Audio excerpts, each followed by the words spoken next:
ನಿವಾರಣೆ ಆಗಲ್ಲ ಮಗನೇ, ಅಳಬೇಡ. ನಿನ್ನ ಕೈಗಳನ್ನ ಕಡಿದಾಗ ಪಾಪಿಯಾದ ಈ ಅಮ್ಮನನ್ನ ನೆನೆಸ್ಕೊಂಡು ಅದೆಷ್ಟು ಸಾರಿ ಅಮ್ಮ ಅಮ್ಮ ಅಂತ ಬಾಯ್ಬಿಟ್ಟು ಮಗನೇ. ಅಳಬೇಡ ಮಗನೇ, ಅಳಬೇಡ ಅಂದ್ರೆ ಆ ಮಗು ಹೇಳುತ್ತೆ, ಅಮ್ಮ ನನ್ನ ನೋಡಕ್ ಬಂದ್ಬಿಟ್ಟ ಅಮ್ಮ. ಬಂದಿದ್ದೀನಪ್ಪ, ನಿನ್ನ ತಾಯಿ ನಾನು ಬಂದಿದ್ದೀನಿ ಅಂತ ಹೇಳಿ ಆ ಪುಟ್ಟ ಬಾಲಕನನ್ನ ಅಪ್ಪಿಕೊಳ್ಳಲು ಬಗ್ಗದಲ್ಲ, ಈ ಎದೆಯ ಮೇಲಿದ್ದ ಸೆರಗು ಸರಳ ಅಂತ ಕೈಕೊಂಡಿತ್ತು. ಕಂಠದೊಳಗಿದ್ದ ಮಾಂಗಲ್ಯ ತೂಗಾಡ್ತಾ ಇದೆ. 1 ಕೋಟಿ ಸೂರ್ಯ ಒಂದೇ ಸಾರಿ ಹುಟ್ಟಿಬಿಟ್ರೆ ಎಷ್ಟು ಬೆಳಕು ಬರುತ್ತೋ ಅಷ್ಟು ಬೆಳಕು ಆ ಮಾಂಗಲ್ಯದಿಂದ ಪ್ರಜ್ವಲಿಸ್ತಾ ಇದೆ. ಸತ್ಯರ್ವತ ಅಂದ, ನಿನ್ನ ಮಾಂಗಲ್ಯವೇ ಇಷ್ಟೊಂದು ಪ್ರಜ್ವಲಿಸಬೇಕಾದರೆ ನಿನ್ನ ಪತಿವ್ರತಾ ಧರ್ಮ ಇನ್ನೆಂಥದ್ದು ತಾಯಿ. ನೀನೇನು ಅನುಸೂಯೆಯೋ, ಆರುಂಧತಿಯೋ, ಮಂಡೋದರಿಯೋ, ಸೀತೆಯೋ, ಪಂಚಪತಿರ್ವತರಿಯಲ್ಲಿ ನೀನು ಯಾರು ತಾಯೇ? ನೀನು ಯಾರು? ಯಾವ ಚಂದ್ರಹಾಸೆ ತನ್ನ ತೊಡೆಯ ಮೇಲಿದ್ದ ಮಗನನ್ನ ಜಾಡಿಸಿ ಕೆಳಗೆ ತಳ್ಳಿಬಿಟ್ಟು ತನ್ನ ಮಾಂಗಲ್ಯವನ್ನ ಹಿಡಿದುಕೊಂಡು ಹೇಳ್ತಾರಂತೆ, ಹೇ ಜಗದಂಬೆ, ದುರ್ಗಿ, ನೀ ಕೊಟ್ಟ ವರವು ಇವತ್ತಿಗೆ ಸುಳ್ಳಾಗೋಯ್ತಲ್ಲೇ. ಈ ನನ್ನ ಮಾಂಗಲ್ಯವು ನನ್ನ ಪತಿಯೊಬ್ಬನ ಕಣ್ಣಿಗಲ್ಲದೆ ಜಗತ್ತಿನ ಯಾರ ಕಣ್ಣಿಗೂ ಕಾಣೆ ಹೋಗಲಿ ಅಂತ ನೀನು ವರ ಕೊಟ್ಟಿದ್ದೆ. ಇವತ್ತಿನ ದಿವಸ ನೀನು ಆಡಿದ ಮಾತು ಸುಳ್ಳಾಯ್ತಲ್ಲವಾ? ಗುರುಗುಟ್ಟು ನೋಡ್ತಾ ಇದ್ದಾಳೆ ಸತ್ಯವತನನ್ನೇ. ಯಾರು ನೀನು? ತಾಯಿ, ನಾನು ತೋಟ ಕಾಯುವ ಗೊರವ, ಗೊರವನಲ್ಲ. ಸತ್ಯವನ್ನು ಹೇಳು. ಸತ್ಯ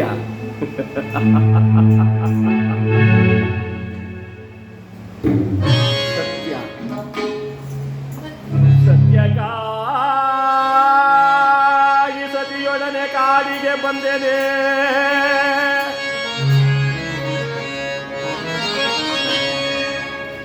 ಸತಿಯು ಜಲವತ ಕೇಳೆ,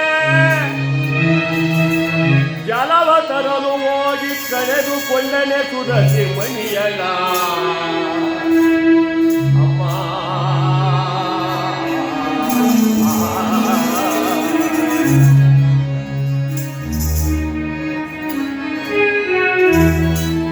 ಬಂಡ ಬಿಕ್ಕೆಯಲಿ ತಿರುಗುಂಡು, ಬಂಡ ಬಿಕ್ಕೆಯಲಿ ತಿರುಗುಂಡು ಬಂದು ಸೇರಿದನೆ ರಾಮಶಾಸ್ತ್ರಿಗಳ ಮನೆಯ. ಕಡಿಗೆ ನದಿನ ಮಗನ ಮುಂಗೈಗಳ ಕರವರು ಕಾಳಿಂಗ ಪಟ್ಟಣದರಸು ಸತ್ಯರ್ವಧಾಯರುತ ನನ್ನ. ಇದು ಸತ್ಯ, ಇದು ಸತ್ಯ, ಇದು ಸತ್ಯ.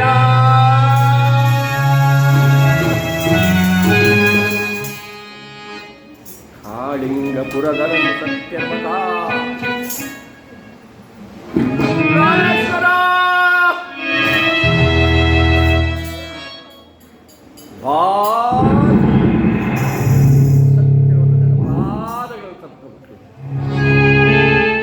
ಬತ್ತಿ ಹೋದ ಸರೋವರಕ್ಕೆ ಜಲ ಬಂದಷ್ಟು ಸಂತೋಷವಾಗ್ತಾ ಇದೆ.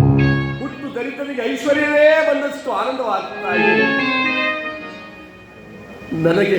ನನಗೆ ಎಷ್ಟು ಸಂತೋಷವಾಗ್ತಾ ಇದೆ ಸ್ವಾಮಿ. ನಿಮ್ಮ ದರ್ಶನ ಭಾಗ್ಯದಿಂದ ನನ್ನ ಜನ್ಮ ಸಾರ್ಥಕವಾಯಿತು. ನಾನು ಪುನೀತರಾಗಿದ್ದೆ. ನಿಮ್ಮನ್ನು ಕಳೆದುಕೊಂಡಂದಿನಿಂದ ನಾನು ನಿಮ್ಮನ್ನು ನೆನೆಯದ ಗಳಿಗೆ ಇಲ್ಲ.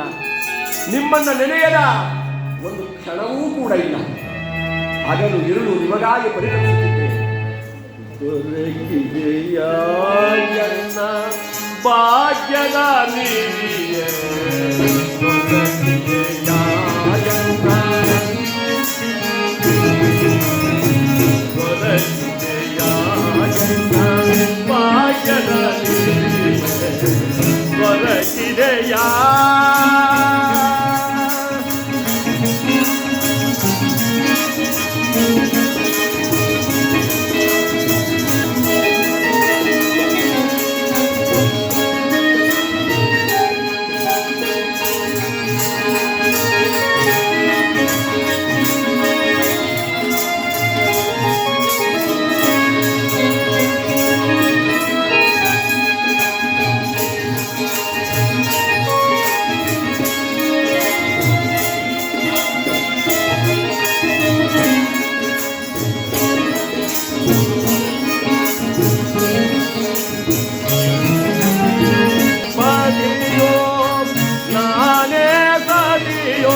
ಸ್ವಾಮಿ, ನನ್ನ ಜನ್ಮ ಸಾರ್ಥಕವಾಯಿತು ಅಂದರೆ ಸತ್ಯವಂತ ಹೇಳ್ತೀನಿ. ದೇವಿ, ನೀನು ನನ್ನರಸಿ ಚಂದ್ರಹಾಸೆ. ಹೌದು ಸ್ವಾಮಿ, ನಿರ್ಭಾಗ್ಯರಾದ ನಿಮ್ಮ ಚಂದ್ರಹಾಸೆ ನಾನೇ. ಅಂದ ಮೇಲೆ ಈ ಬಾಲಕ ನಿಮ್ಮ ಮಗ ಸ್ವಾಮಿ. ನೀವು ಜನ ತರಲು ಹತ್ತ ಹೋದ ಮೇಲೆ ಇತ್ತ ಪ್ರಸವಿಸಿದ ಶಿಶುವನ್ನ ಮಲಗಿಸಲು ತೊಟ್ಟಿಲಿಲ್ಲದೆ ಉದ್ದಿದ್ದ ಅರ್ಧ ಸೀರಿನ ಹರಿದುದ್ದು ಜೋಳಿಗೆನ ಮಾಡಿಕೊಂಡು ಮಗನನ್ನು ಸಾಕುವುದಕ್ಕಾಗಿ ಕಳ್ಳಗರುವ ಎಲ್ಲೆಯ ಮನೆಯನ್ನು ಸೇರಿದೆ. ತಮ್ಮನ್ನು ಹುಡುಕುವುದಕ್ಕಾಗಿ ರಾಮಶಾಸ್ತ್ರಿಗಳ ಮನೆಯಲ್ಲಿ ಸೇರಿ ಮಗನನ್ನ ಖ್ಯಾತಿಯ ಮನೆಯಲ್ಲಿ ಇರಿಸಿದ್ದೆ. ನಿಮ್ಮ ಮಗನ ಮುಂಗೈಗಳನ್ನು ನೀವೇ ಕರೆದಿದ್ದೀರಿ ಸ್ವಾಮಿ, ನೀವೇ ಕರೆದಿದ್ದೀರಿ. ಆ ಮಗನ ಬಳಿಗೆ ಬಂದ ಮಹಾರಾಜ ಸತ್ಯಪಥ ಮಗುವಿನ ಗಲ್ಲವನ್ನು ಮುಟ್ಟಿ ಹೇಳ್ತಾನೆ, ಮಗನೇ, ಪ್ರಪಂಚದಲ್ಲಿ ಯಾವ ತಂದೆ ತಾಯಿಗಳು ಮಾಡದೇ ಇರ್ತಕ್ಕಂಥ ಪಾಪ ಕಾರ್ಯವನ್ನು ನಾನು ಮಾಡಿದ್ದೀನಪ್ಪ. ಈ ಜನ್ಮದಲ್ಲಿ ಆ ಋಣ ತೀರ್ಸಕ್ಕಾಗಲ್ಲ. ಮುಂದಿನ ಜನ್ಮದಲ್ಲಿ ನಾನೇ ನಿನಗೆ ಮಗನಾಗಿ ಹುಟ್ಟುಬಿಡ್ತೀನಪ್ಪ. ನನ್ನ ಅಪರಾಧವನ್ನು ಮನ್ನಿಸಿಬಿಡು. ಚಂದ್ರಹಾಸೆ, ನಮ್ಮ ಕರ್ಮಕಾಲ ಕಳೆದಿಲ್ಲ. ಇಲ್ಲಿ ಹರಿವರಿಲ್ಲಿ ಸತ್ಯವಾದ ದಂಪತಿಗಳೆಂಬ ಸೊಲ್ಲು ಎಲ್ಲರ ಬಾಯಲು ಬಂದ್ಬಿಟ್ರೆ ನಮ್ಮ ಧರ್ಮ ಉಳಿಯೋದಿಲ್ಲ. ಗುಟ್ಟು ರಟ್ಟಾಗಿಯೇ ಇರಲಿ. ಕರ್ಮ ಕಳೆಯೋ ತನಕ ನಾವು ಯಾರಿಗೂ ಗೋಚರವಾಗಬಾರ್ದು. ನಿನ್ನ ಮಗನನ್ನು ಕರೆದುಕೊಂಡು ನಿನ್ನ ಸ್ಥಳಕ್ಕೆ ನೀನು ಹೊರಟೋಗು, ನಾನು ತೋಟದಲ್ಲೇ ಕಾಲಹರಣ ಮಾಡ್ತೀನಿ ಅಂತ ಕಳಿಸ್ಕೊಟ್ಟಿದ್ದಾನೆ. ಅಲ್ಲಿ ಹುಟ್ಟು ಹಬ್ಬವನ್ನು ಮಾಡೋದಕ್ಕೆ ಒಬ್ಬ ಶ್ರೀಮಂತನ ಮನೆಗೆ ಗೋಧಿ ಬೀಸುವುದಕ್ಕಾಗಿ ಚಂದ್ರಹಾಸೆ ಹೋಗಬೇಕಾಯಿತು. ಗಂಡು ಕೈ ನನ್ನ ಮಗನನ್ನು ಎತ್ತುಕೊಂಡು ಗೋಧಿ ಬೀಸ್ತಾ ಇದ್ದಾಳೆ.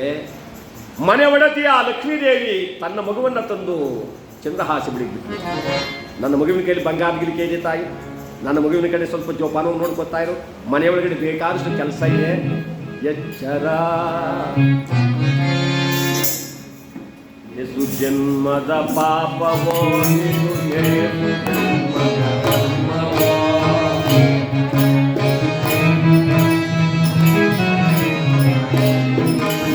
ಕಾಶಿಯಿಂದ ಗೋಧಿ ಬೀಸಿ, ಕಾಶಿಯಿಂದ ಗೋಧಿ ಬೀಸಿ, ಕೈಗಳೆಲ್ಲ ಕೈಗಳೆಲ್ಲ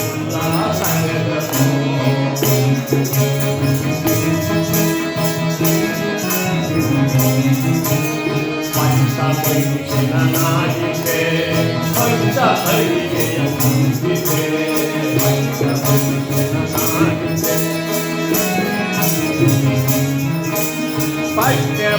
ಪೀಠದಿ ಕುಳಿತುಕೊಂಡು ಇಷ್ಟಗಂಡನ ಕೂಡಿದೆ ಇಷ್ಟಗಂಡನ ಕೂಡಿದೆ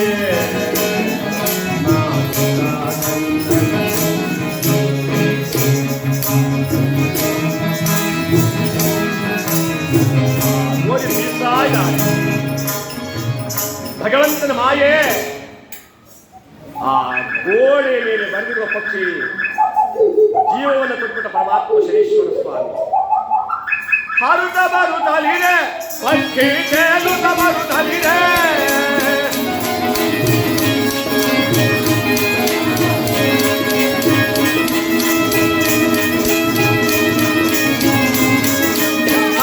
ನಾನು ಮನ ಮಾಡುತ್ತಲೇ ಮಗುವಿನ ನಾನು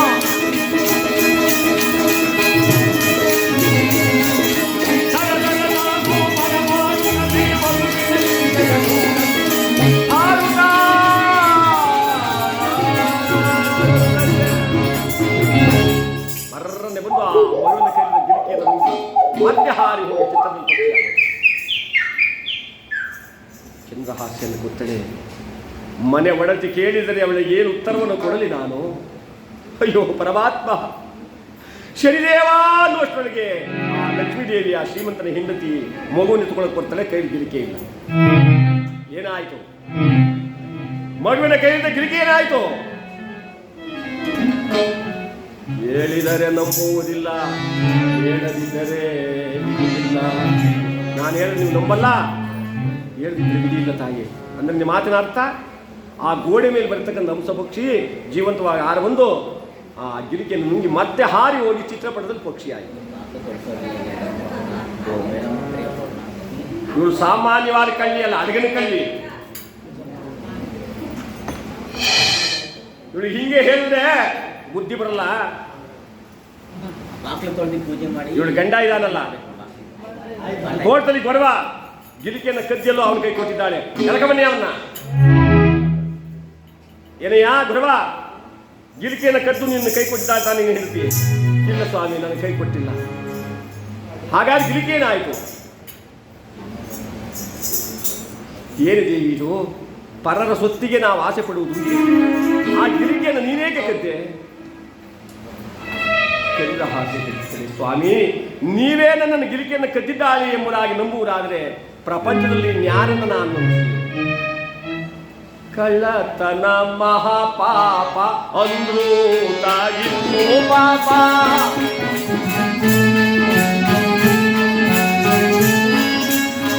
ಕಳ್ಳತನ ಮಹಾಪಾಪ ಅಂದ್ರೂ ತಾಗಿನ್ನು ಪಾಪ.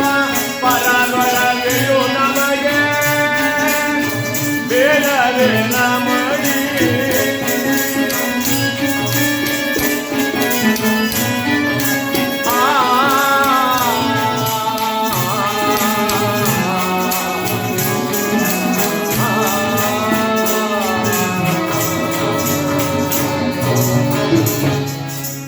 ಕಳ್ಳತನ ಮಹಾಪಾಪ, ಸುಳ್ಳು ಅದಕ್ಕಿಂತ ಮಹಾಪಾಪವಲ್ಲವೇ? ಕೊಟ್ಬಿಡೋರ ಗಿರಿಕೆಯನ್ನು ಅಂದಾಗ ಇಲ್ಲ ಸ್ವಾಮಿ, ನಿಮ್ಮ ಪಾದದಾಳಿಗೂ ನಾನು ಕಟ್ಟಿಲ್ಲ. ಹಾಗಾದ್ರೆ ಚಿತ್ರದಲ್ಲಿ ಬರುವ ಮುಖಪಕ್ಷಿ ಯಾರಿಗೊಂದು ನಿಂದಿದ್ದು ಸತ್ಯ. ಪ್ರಪಂಚ ನಂಬುವುದೇನೆ, ನಂಬದಿದ್ದರೆ ನಾನೇನು ಮಾಡಲಿ ಸ್ವಾಮಿ? ಹೇಳೋ ಗುರುವ? ಇಲ್ಲ ಸ್ವಾಮಿ, ಗಿರಿಕೆಯನ್ನು ಕದ್ದಿಲ್ಲ, ಎಲ್ಲ ಪಾಪಿಗಳ ಅಂತ ಹೇಳಿ ಸತ್ಯರೋ ತನ್ನ ಆ ಕಡೆಯಿಂದ ಈ ಕಡೆಗೆ ಎಳೆದಾಗ ಅವನ ಜೇಬಿನಿಂದ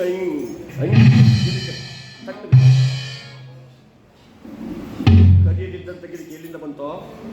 ಮಹಾರಾಜನ ಸುಬದ್ದಿಗೆ ಒಪ್ಪಿಸಿ ನಾಡಾಳುವ ದೊರೆ ಶೂರಸೇನ ಮಹಾರಾಜನ ಆಸ್ಥಾನಕ್ಕೆ ಕರೆತಂದು ನಿಲ್ಲಿಸಿದ್ದಾರಂತೆ. ಕೇಳ್ತಾ ಇದ್ದಾನೆ ಮಹಾರಾಜ, ಪರಮಾತ್ಮನೇ ತಾನು ಖಡ್ಗವನ್ನು ಹಿಡ್ಕೊಂಡು ಮುದ್ರೆ ಉಂಗುರವನ್ನು ಹಾಕೊಂಡು ಕುಂತಿದ್ದಾನೆ ರಾಜನಾಗಿ.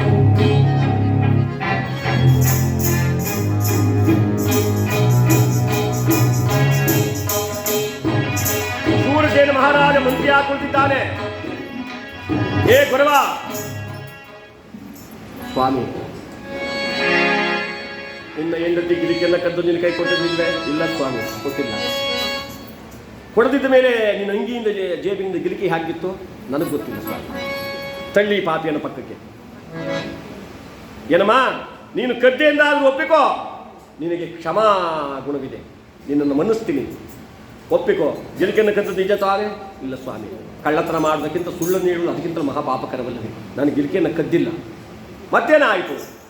ಚಿತ್ರದ ಪಕ್ಷಿ ಅಲ್ಲಿರೋರೆಲ್ಲ ಪಕ್ಕ ಪಕ್ಕ ಪಕ್ಕ ನಕ್ಬಿಟ್ರು.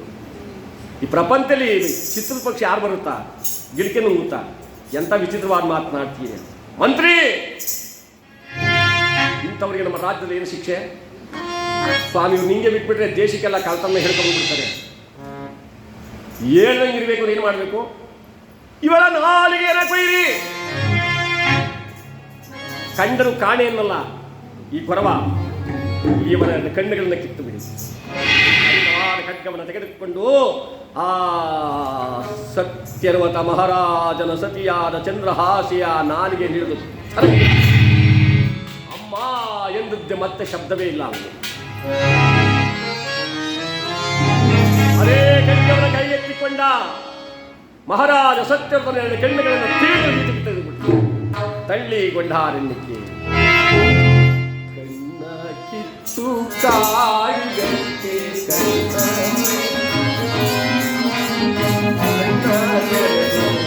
ನೋಡಬಾರದೆ ಸ್ವಾಮಿ ಕಾಯಬಾರದೆ.